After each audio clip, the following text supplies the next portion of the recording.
عليكم ورحمة الله وبركاته. ازيكم احبابي؟ اللهم صل وسلم وبارك على سيدنا محمد وعلى اله وصحبه وسلم. ان شاء الله النهارده هنعمل مع بعض ممبار. اللي لسه متجوزين جداد، بناتنا الحلوين، او لسه بيتعلموا يخشوا المطبخ ويعملوا اكلات، يتجمعوا بقى معايا كده عشان نشوف احنا هنعمل ازاي. احنا هنعمله بطريقه سهله جدا جدا، ما فيهاش اي حاجه.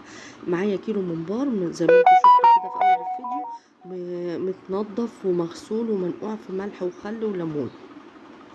خلاص هنيجي بقى للخلطة بتاعته.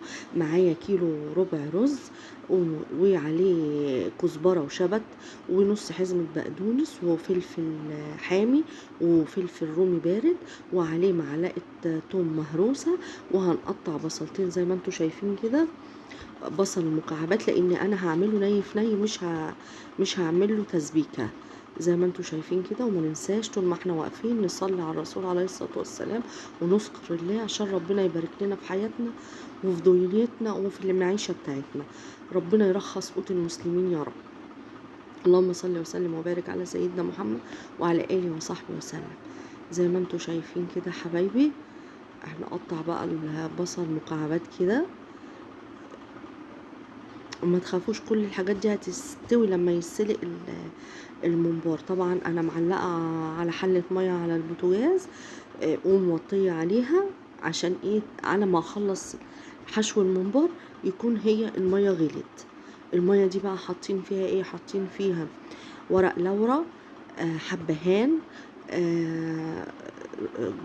روزماري، على زعتر، وطماطمايه وجزرايه زي ما انتوا شايفين كده. خلاص انا قطعت بصلتين،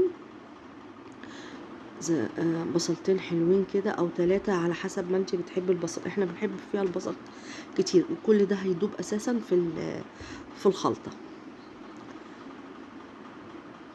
ان شاء الله الطريقة تعجبكم وتبقى سهلة معاكم، وتعملوها وتقولي لي رأيكم في التعليقات بتاعتكم الحلوة. نقطع بقى طماطم مكعبات كده زي ما انتوا شايفين. سبحان الله وبحمده، سبحان الله العظيم، سبحان الله وبحمده، سبحان الله العظيم.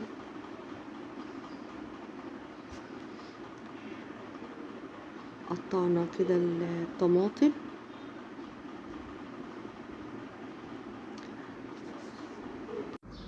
زي ما انتوا شايفين كده يا حبايبي. احنا بنقطع طماطم، انا كده قطعت طماطميتين كبار مكعبات صغيره زي ما انتوا شايفين. انا هخلص الكميه كلها، وبعد كده هنحط ايه؟ التوابل.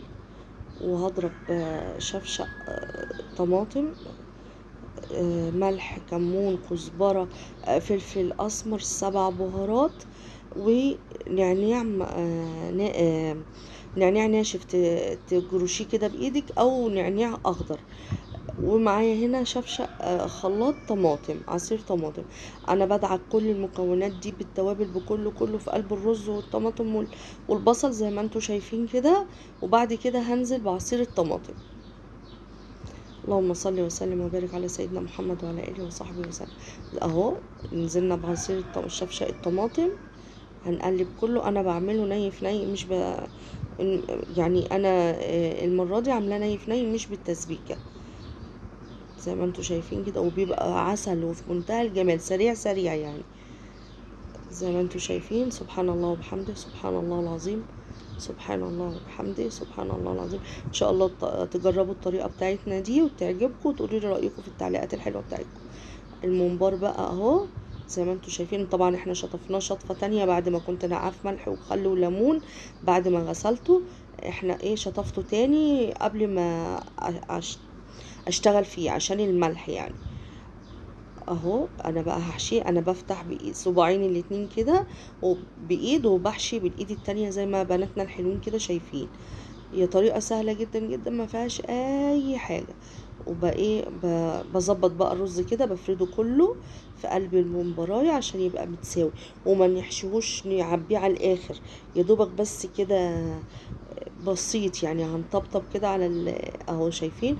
هنفرد كده الرز كله، الحشوه كلها في قلب الممبار عشان خاطر ايه؟ ما يفرقعش مننا، ما نملاهوش قوي. ايه، وعلى قد ما نقدر نشيل الرز اللي من بره. سبحان الله وبحمده، سبحان الله العظيم، سبحان الله وبحمده، سبحان الله العظيم. زي ما انتوا شايفين اهو. انا اما بقلب الممبار بقلبه بغسله الاول جدا كويس جدا من بره قبل ما اقلبه، لاني انا ما بشيلش الدهن اللي عليه اللي من جوه، لان هو ده اللي بيدي التطعيمه الحلوه للممبار.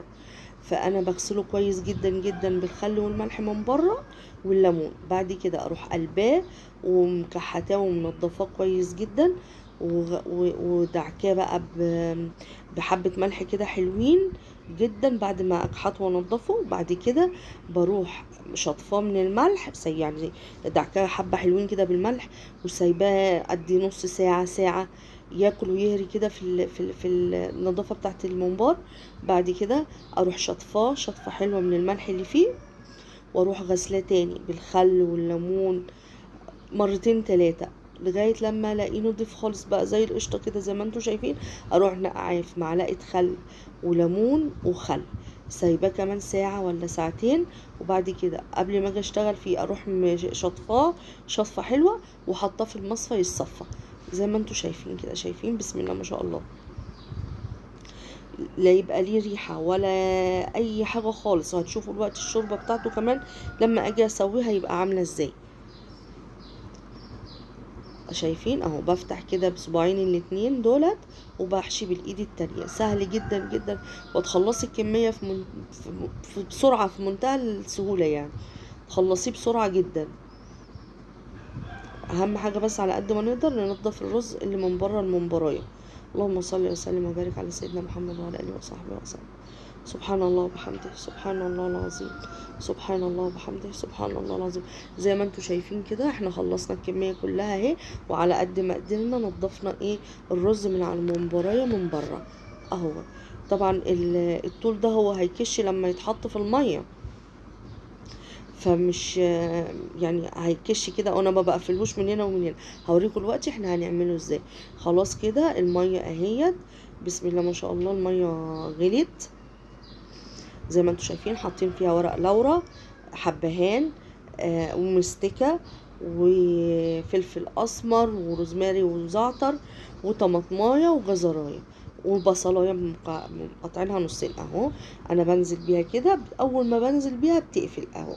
شايفين؟ بس احنا هنحطها طبعا مفروده مش متنيه عشان تطلع معاكي البمبرايه مفروده. اول ما بنحطها على طول بيقفل من ناحيتين، فمش هيحتاج ان احنا نربطه ولا نخيطه ولا الكلام ده خالص. سهل جدا وفي منتهى الجمال. هننزل بقى بالكميه كلها كده بسم الله ما شاء الله اللهم بارك. كان في منتهى الجمال. ان شاء الله تجربوه يعجبكم. اهي شايفين الشوربه بتاعت الممبار.